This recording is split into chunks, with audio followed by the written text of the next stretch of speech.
अरे का भाव डिजवा का है बंदवा का बताई भैया केहू नसते ना बाटे। अरे हम तो यार तू बजावा तो चल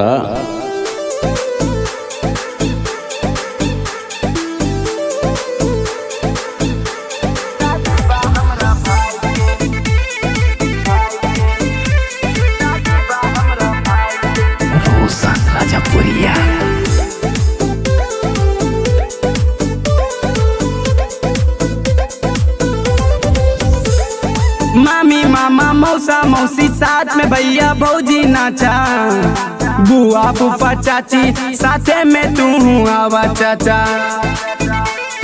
चाचा हो मामी मामा मौसा मौसी साथ में भैया भौजी नाचा, बुआ फूफा चाची साथे में तू आवा चाचा। डीजे पे आई के ठुमका लगावा चाचा हमारो गुस्सा भुलावा।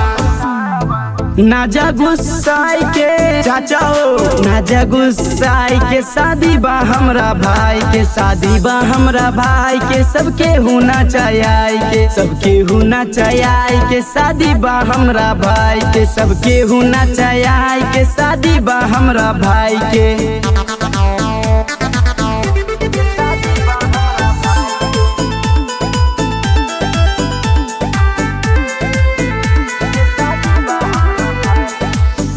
है घरे में शादी रोज रोज ना होए, कान में रुई डाल के सोआ, जे गाड़ी जैसे दिक्कत होए, जे गाड़ी जैसे दिक्कत होए।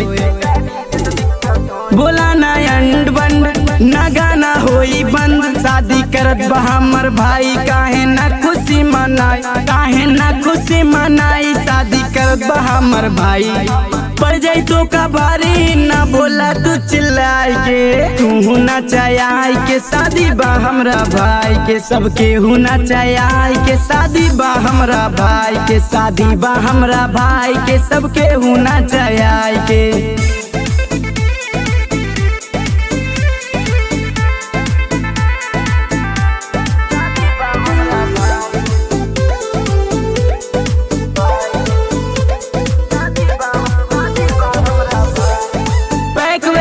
कुछ ना होई पूरी बोतल पी जा, चखना लावे खातिर गे बाटिन हमर जीजा।